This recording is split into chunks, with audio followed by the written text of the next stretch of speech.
नमस्कार, मी भाऊसाहेब आजबे. अमेरिकेमध्ये पुन्हा एकदा डोनाल्ड ट्रम्प हे राष्ट्राध्यक्ष झाले आणि ज्या दिवशी त्यांनी राष्ट्राध्यक्ष पदाची शपथ घेतली, त्याच दिवशी त्यांनी अशा काही घोषणा केलेल्या आहेत, की ज्यामुळे अमेरिकेमध्ये राहणाऱ्या भारतीयांमध्ये एक अत्यंत भीतीचं असं वातावरण निर्माण झालंय. एक अत्यंत असुरक्षिततेची अशी भावना निर्माण झालेली आहे.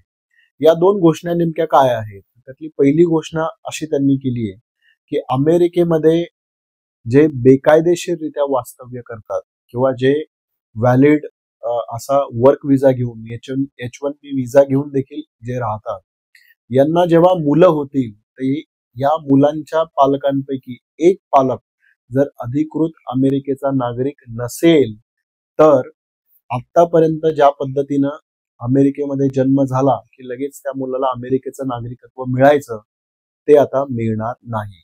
याचा अर्थ असा होतो की H1B विजावरती जे अनेक भारतीय गेली 10 वर्ष, 15 वर्ष, तर अगदी 20 वर्ष देखील वास्तव्य करतायत आणि या वास्तव्यादरम्यान त्यांना मुलं देखील झालेली आहेत. त्यांना अमेरिकेचं नागरिकत्व मिळणार नाही. जे मिळालेलं आहे ते रद्द केलं जाईल, असा याचा अर्थ होतो. आणि जे बेकायदेशीररित्या तिथं राहत आहेत, त्यांची जी मुलं आहेत, ज्यांना शाळेमध्ये आणि इतर जे सोशल सिक्युरिटी बेनिफिट्स जे त्यांना मिळतात, आता ते त्यांना मिळणार नाही. त्यांना ते नागरिकत्व देखील मिळणार नाही. आणि दुसरी घोषणा त्यांनी जी केली आहे ती अशी आहे की जे त्याला ते अनडॉक्युमेंटेड इमिग्रंट्स असं म्हणतात, म्हणजे जे बेकायदेशीररित्या अमेरिकेमध्ये घुसलेले आहेत, शिरलेले आहेत आणि जे अमेरिकेमध्ये वास्तव्य करतायत, तर असे जे बेकायदेशीररित्या राहणारे अमेरिकेतील लोक आहेत, त्या सगळ्यांना ते पुन्हा मायदेशी परत पाठवून देणार आहेत. आणि याच्यामुळे देखील भारतीयांमध्ये एक भीतीचं वातावरण निर्माण झालंय. कारण अमेरिकेमध्ये असं बेकायदेशीररित्या राहणारे जे भारतीय आहेत, त्यांची संख्या जवळपास 7,25,000 आहे असं म्हटलं जातं. म्हणजे प्यू रिसर्चने तर असं मांडलंय की अमेरिकेमध्ये जे असे बेकायदेशीररित्या राहतात, त्याच्यामध्ये पहिल्या क्रमांकावरती मेक्सिको आहे, दुसऱ्या क्रमांकावरती अल साल्वाडोर या देशाचे नागरिक आहेत आणि तिसऱ्या क्रमांकावरती भारतीय नागरिक आहेत. खरं तर हा आकडा पाहिल्यानंतर किंवा ही स्थिती पाहिल्यानंतर खूप लाजिरवाणी म्हणावी अशी ही स्थिती आहे. अशा रीतीनं बेकायदेशीररित्या अमेरिकेमध्ये घुसलेले जे भारतीय नागरिक आहेत, ते मेक्सिकोच्या सीमेवरून किंवा कॅनडाच्या सीमेवरून घुसलेले आहेत. आणि याच्यामध्ये पंजाब, हरियाणा आणि गुजरातमधील नागरिकांचं सर्वाधिक असं प्रमाण आहे. आणि अशा स्टोरीज याच्यामध्ये बाहेर आलेल्या आहेत की ते अगदी आपलं शेती आणि बाकी सगळ्या ज्या गोष्टी आहेत त्या विकतात. त्यातून जे काही 35-50 लाख रुपये येतील ते एजंटला देतात आणि त्यांच्या माध्यमातून वेगवेगळ्या देशांमधून प्रवास करत मग बेकायदेशीररित्या सीमेवरून ते अमेरिकेमध्ये प्रवेश करतात.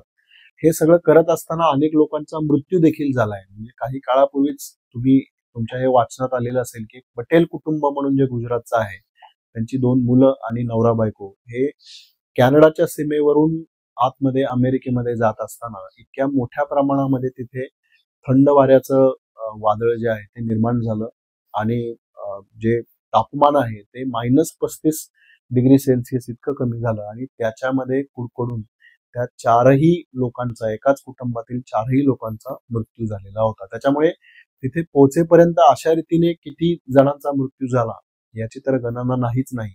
परंतु जे तिथे पोहोचतात त्यांना देखील एक असुरक्षिततेचंच आयुष्य जगावं लागतं.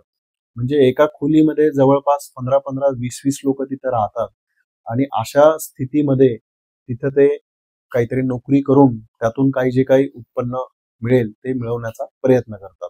आता मुख्य प्रश्न असा आहे की ही भारतातून अमेरिकेमध्ये अगदी बेकायदेशीररित्या जाणारे, जीवावर उदार होऊन जाणारे हे जी लोक आहेत, ते अमेरिकेमध्ये का जात आहेत? आणि विशेषतः गेल्या काही काळामध्ये याचं प्रमाण वाढलंय.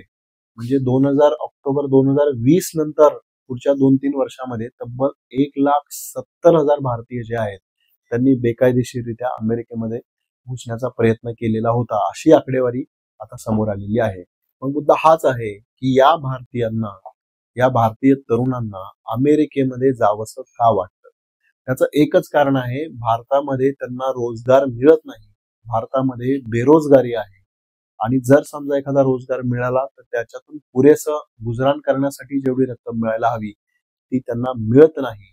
म्हणजेच 2014 पासून गेली 10-11 वर्ष अच्छे दिन, विकसित भारत अशा पद्धतीचं स्वप्न जे नरेंद्र मोदी यांनी दाखवलेलं होतं किंवा नरेंद्र मोदी अगदी इथपर्यंत गेलेले होते की एक दिवस असा येईल की अमेरिकेतले नागरिक हे व्हिसा घेण्यासाठी भारताच्या कॉन्सुलेट समोर किंवा एम्बसी समोर रांगा लावतील. परंतु प्रत्यक्षात वास्तव आपल्याला असं दिसतं की एक दोन जे मुठभर उद्योगपती आहेत त्यांच्यासाठीच जणू काही भारताची अर्थव्यवस्था किंवा भारत देश कार्यरत आहे अशा पद्धतीने काम चालू आहे. आणि त्याच्यामुळे छोटे उद्योग असतील, बाकीच्या सगळ्या ज्या काही गोष्टी असतील त्या सगळ्यात कोलमडून पडलेल्या आपल्याला गेल्या 10 वर्षात दिसतात.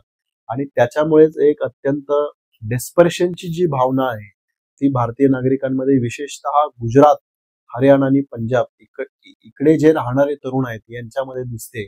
आणि त्याच्यामुळेच या गोष्टींमुळेच काहीतरी चांगलं आयुष्य अमेरिकेमध्ये मिळेल म्हणून आपल्या कुटुंबाला सोडून, आपल्या लहान मुलांना सोडून ही जी लोक आहेत ती जीवावर उदार होऊन अमेरिकेमध्ये जातात. आणि त्यामुळे इतक्या मोठ्या प्रमाणामध्ये भारतीय तरुण हे जर अमेरिकेमध्ये बेकायदेशीररित्या जात असतील तर याची जबाबदारी पंतप्रधान म्हणून नरेंद्र मोदी यांनाच घ्यावी लागेल.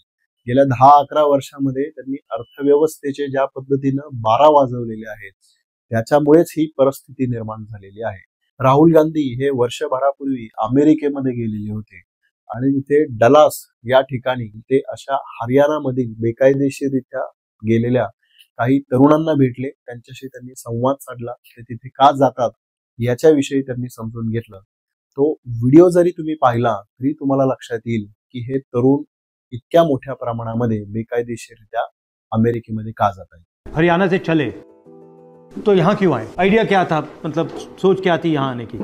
मैं भी 2 साल से ट्राई कर रहा था कि मैं भी यहाँ इंडिया से निकल जाऊँ, क्योंकि कुछ है ही नहीं था. 10-15 हज़ार में क्या होता है, एक नॉर्मल आप शहर में भी गुजारा नहीं कर सकते. सब बेरोजगार. अच्छा, यहाँ आकर आपने सही डिसीजन लिया या गलत डिसीजन लिया? ये तो सही डिसीजन है. सही डिसीजन. पिछले दशक में हालात ही ऐसे हो गए हैं, जो अपना अच्छे से काम कर रहा था ना, महंगाई इतनी हो गई है, अफोर्ड नहीं कर पा रहा और आमदनी बिल्कुल कम हो गई है. माँ बाप सब घर में वही है. माँ बाप बच्चे. जब आप वहाँ से गए तो उनको तो डर लगा होगा कि क्या कर रहा है. कौन चाहेगा कि अपने बच्चों से दूर रहे. सिचुएशन बड़ी टफ होती है क्योंकि मेरी माँ के लिए मैं बच्चा हूँ और मेरे लिए मेरे बच्चे. खुश तो हम अपने देश में अपने लोगों के बीच में होते हैं हमेशा ही. जितने बच्चों से आप बात करोगे, अभी अपार्टमेंट्स में देखोगे, आप फील करोगे कि रहते कैसे हैं. 15-15, 20-20 बच्चे एक सिंगल बेडरूम अपार्टमेंट में. आप जाओगे तो बैग रखने की जगह नहीं है अपार्टमेंट्स पे. वो सब पैसे इकट्ठे करके अपनी फैमिली को भेजते हैं ताकि हमारी फैमिली सर्वाइव कर सके. अच्छा, आप हरियाणा से अमेरिका आ गए, हरियाणा से आप हिंदुस्तान के किसी और स्टेट में नहीं जाने को सोचा? हर स्टेट में ऐसा ही हाल है. और जब आप वहाँ से निकलते हैं तो फिर कहता है कि ऐसा सब होगा, ऐसी तकलीफ देनी पड़ेगी. आपको मालूम है कि डेंजर रिस्क तो मालूम है.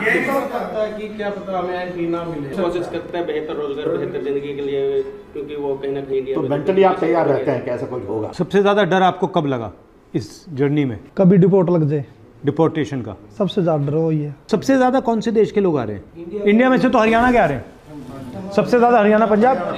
हरियाणा में से इतने ज्यादा क्यों आ रहे हैं? पंजाब से भी 10 सालों में पिछले 10 सालों में कुछ बचा ही नहीं है सर. रोजगार नहीं रहा और इतनी महंगाई हो गई है और 35-40 लाख रुपए लगाकर कोई आता है, कितना रिस्क लेके बेहतर रोजगार के लिए, क्योंकि वहाँ पे है ही नहीं अभी. और कुछ लोग डिपोर्ट भी हो जाते हैं बाद में, फिर भी रिस्क लेते हैं, जान का भी रिस्क लेते हैं. काम धंधा बचा ही नहीं कुछ. 35 लाख से इंडिया में धंधा नहीं कर सकते. बचता ही सर कुछ भी पता ही नहीं है. रिस्क है. 35 लाख लगाने के बाद में कुछ होगा नहीं होगा. 35 लाख लगाएंगे तो कुछ ना कुछ हम यहाँ कमा सकते हैं. आपको ये लगता है ना कि 35 लाख रुपए मैंने ब्याज में लिया तब भी धंधा नहीं चल सकता? उम्मीद नहीं है.